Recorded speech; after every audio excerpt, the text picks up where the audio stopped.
अगर मेरा जनता अगर दिल खोल के इस बात पर विचार करे, अब विचार करके एक एक वोट डालने का काम करे, हम इनके लिए अपना खून पसीना, अपना जीवन दांव पे लगाने का काम करें। हमारे जनता से यही मेरा प्रार्थना है, यही मेरा नमन है कि आप अपने जैसे नेता को चुनिए और चुन करके उससे सारे समस्या का बात उसके पास रखने का काम करें बेहिचक। हमारे ऊपर कल एफआईआर हुआ है, आचार संहिता का एफआईआर हमारे ऊपर हुआ है। मैं उस आचार संहिता का उल्लंघन जो 6 महीना पहले हम पोस्ट लटकाए थे उसके नाम पर केस हुआ है। क्या है ये तमाशा? ये तमाशा हो रहा है। सबसे पहले हम स्वागत करते हैं आपका चैनल को और अपने विधानसभा क्षेत्र के ठाकुरगंज विधानसभा क्षेत्र के सभी जनता को हम नमन करते हैं। नमन करते हुए अब हम अपने समाज के दुख दर्द को जानते हुए समाज को दर्शाना चाहते हैं कि हमारे समाज ये जानकारी करे कि हमने पहले जदयू से थे, लेकिन यहाँ पर रुपये के रुपया के बदौलत सारा कैंडिडेट टिकट खरीद फरोख्त का काम किया। वैसे परिस्थिति में हमें बहुजन समाजवादी से टिकट मिला, हमको आश्वासन दिया। हम बहुजन समाजवादी पार्टी के मायावती जी ने हमें शरण दिया और टिकट देके हमारे क्षेत्र के जनताओं के साथ चुनाव लड़ने का मौका दिया है। इस मौका के बारे में हम तमाम जनता को बताना चाहेंगे कि हम दिगल बैंक से लगभग इकलौते कैंडिडेट के रूप में जाने जाते हैं, इकलौते हैं। और हमारे दिगल बैंक के सभी जनताओं से हम आह्वान करना चाहेंगे कि अभी जो वर्तमान समय में जो अभी चल रहा है, राजनीतिक दौर चल रहा है, जितना जनता है सारा जनता का आवाज़ एक ही है कि ठाकुरगंज में सारे डेवलप ठाकुरगंज में हो रहा है। हमारे दिगल बैंक को सतेला समझा है। दिगल बैंक के एक तो छोटी प्रखंड है, छोटे प्रखंड में 3 पंचायत को छांट करके बहादुरगंज में कर दिया गया है। बहादुरगंज से जो विधायक बनते हैं उस 3 पंचायत में देख रेख भी नहीं करते हैं। उस 3 पंचायत ऐसे छटे हुए हैं, प्लस 13 पंचायत जो हमारे बीच में हैं, 13 पंचायत के जो भी प्रतिनिधि बनते हैं, पिछला जो भी प्रतिनिधि बने, जो भी एमएलए बने, 13 पंचायत के बारे में कुछ नहीं सोचते हैं, जीरो का जीरो रहते हैं। सर देखा जाए तो यहाँ पर जेडीयू यानी ठाकुरगंज विधानसभा में लगातार मतलब पार्टी की तरफ से हो या कोई भी हो, यहाँ पर एमएलए जो बनते हैं वो अलग अलग पार्टी से, लेकिन आपके सामने बड़ी चुनौती है इसलिए क्योंकि जो बीएसपी है लोग उतना जानते नहीं हैं। तो ऐसे में आपके लिए कि इतना उन लोगों के सामने आप कैसे मुकाबला करेंगे?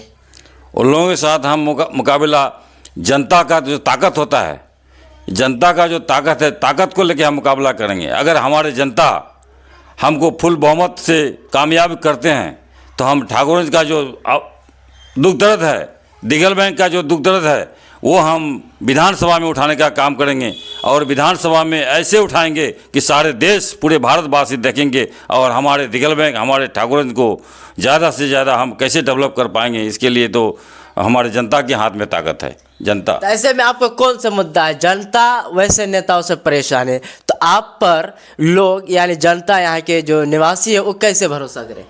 हमारे पर इसीलिए भरोसा करे कि हमने एक अभी वोट जो होता है, हमारे क्षेत्र में जो समस्या है वोटों का, वो जब तक सब जाति धर्म को छोड़ करके, जब तक सब जाति धर्म को छोड़ के एक पैदान पर नहीं चलेगा, एक जगह पर नहीं चलेगा, तो हमारे यहाँ का विकास नहीं होगा। अच्छे आदमी को चुने नहीं जाएंगे।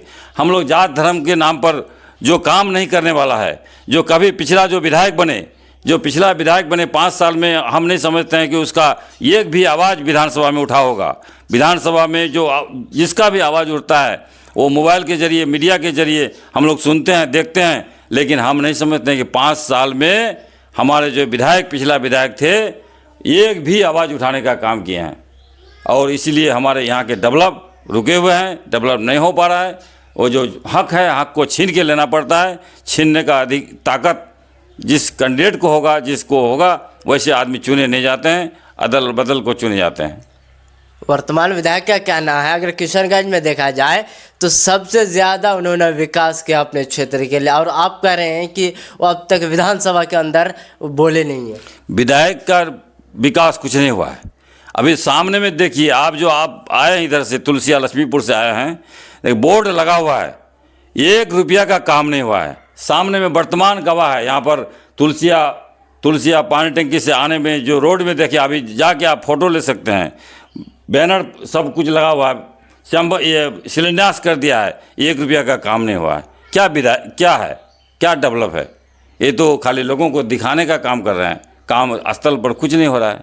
आपके विधानसभा क्षेत्र में वो कौन सी सबसे बड़ी समस्या है जिसके तहत आप जनता के बीच जा रहे हैं? मेरा समस्या जनता के बीच में जाने का यही है कि हमारे यहाँ जैसे सरकार, जिसका भी सरकार हो, सरकार का जो मुहिम है कि शिक्षा दुरुस्त होना चाहिए और पलायन को रुकना चाहिए। शिक्षा के साथ साथ हमारे यहाँ मेडिकल का व्यवस्था हो। जैसे अभी हमारे यहाँ मेडिकल है, टप्पू में है, लेकिन हमारे गरीब जितने माँ बहन है उनका सीजर यहाँ नहीं हो रहा है। क्यों भाई? गरीब को 50,000 रुपया लगता है सीजर करने में, प्राइवेट कॉलेज में, प्राइवेट इस मेडिकल में। वो व्यवस्था अगर हमारे टप्पू में हो जाए हॉस्पिटल में, तो हमारे गरीब की 50,000 रुपया हर घर में बचेंगे। हर घर में माँ बहन है, हर घर में डिलीवरी इशू होता है, लेकिन वो व्यवस्था यहाँ नहीं हो रहा है। मेरा लड़ाई यही है, हर गरीब को सुविधा मिले। जब प्राइवेट में हो सकता है तो मेरा सरकारी हॉस्पिटल में क्यों नहीं हो सकता है? ये सब मेरा लड़ाई यही लड़ाई है, ये लड़ाई नहीं है। दूसरा लड़ाई है, आप धांधली को देखिए, अंचल में देखिए, अंचल में धांधली देखिए, क्या धांधली है। जाति के नाम पर, निवासी के नाम पर, मोटेशन के नाम पर दुनिया भर का लूट खसोट हो रहा है, कोई देखने वाला नहीं है। जब सरकार में है, सरकार का विधायक है, क्या कर रहे हैं साहब? आप क्या कर रहे हैं? आप हमारे समाज लूटे जा रहे हैं, हमारे समाज के जितना गरीब गुरबा सब लूटे जा रहे हैं, कोई देखने वाला नहीं है। थाना में धांधली हो रहा है। अब देखिए, हम विपक्ष में चुनाव लड़ रहे हैं, ये सब मेरा मुद्दा लड़ाई है। छोटे छोटे वर्ग के लोगों पर परेशानी कर, थाना में परेशानी हो रहा है, अंचल में परेशानी हो रहा है, जिला में परेशानी हो रहा है। ये मेरा लड़ाई है, ये मेरा मुद्दा है। अगर हमारे ठाकुरगंज विधानसभा के पब्लिक इस बात एक वोटर के पास ये मुद्दा जानी चाहिए, सबके मोबाइल में जानी चाहिए, सबको मीडिया के द्वारा समाचार होने चाहिए। पहला प्राथमिकता होगी कि यहाँ बाढ़ को कैसे, उसका बाढ़ पीड़ित से जो फंड आता है, बाढ़ को रोकने का काम कैसे होगा, बाढ़ को सुविधा लोगों को बचाने का काम कैसे होगा, वो उसका जो टेक्निकल काम है वो होगा।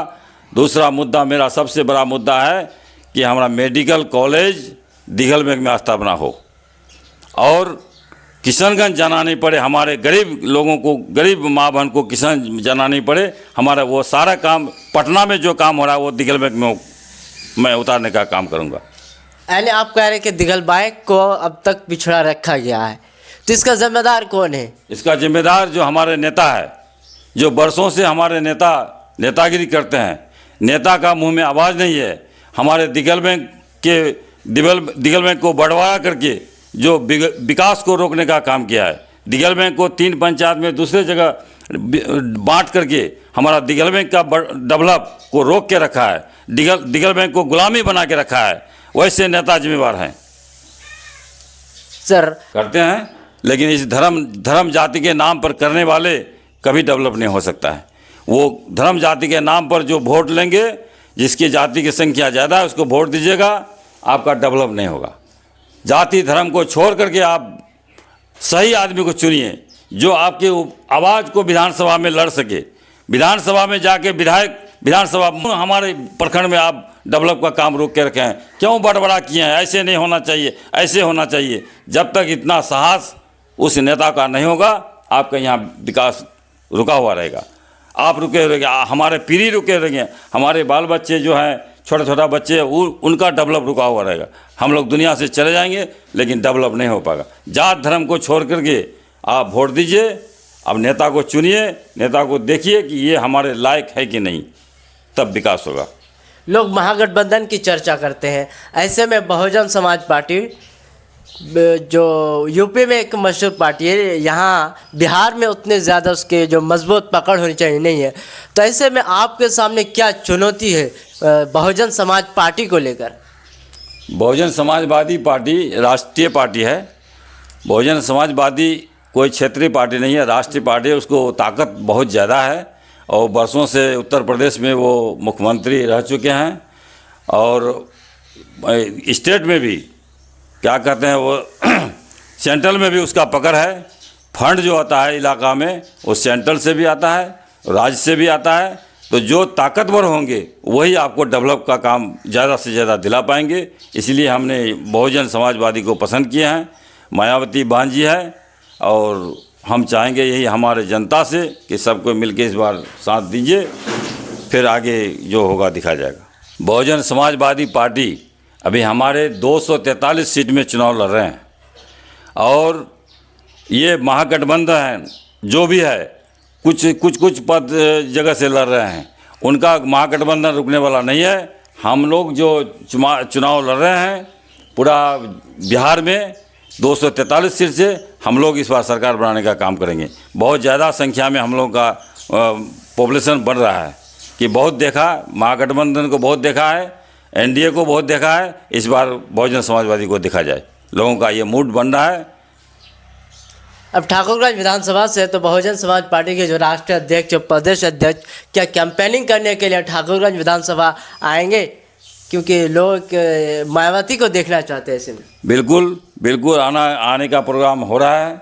उसका जैसे समय मिलेगा मायावती जी का प्रोग्राम हम ले रहे हैं ठाकुरगंज और दिगलबैग में, और आने का भी बात चल रहा है। रात में भी बात हुआ, मेरा प्रदेश अध्यक्ष से भी बात हुआ है कि हम लोग प्रोग्राम ले रहे हैं। बिहार में घुसा हुआ है, बिहार में मेरा बहन जी मायावती घुस गए हैं और यहाँ का भी समय बनने के लिए तैयार है। अब नहीं बना है अभी तक, जैसे बन जाएंगे हम मीडिया फ्लैश करवा देंगे। सर, एक आखिरी अपने जनता से आखिरी सवाल, अपने जनता से क्या अपील करना चाहेंगे और उनको क्या संदेश देना चाहेंगे? जनता से यही मेरा अपील है कि आप लोग अपने स्तर के, ना हम पैसा वाले हैं ना गरीब हैं, बीच स्तर के हैं। बीच स्तर में हम लोग सारे लोग हैं, सारे वोटर हम लोग एक जैसे हैं। अपने जैसे कैंडिडेट को चुनिए, अपने जैसे नेता को चुनिए कि आपको मेरे घर आने का, मेरे घर हमसे भेंट करने का कोई हिचक नहीं हो। बेहिचक रोड में, बेहिचक घर में आके बात करें, ऐसे नेता को हम चुने।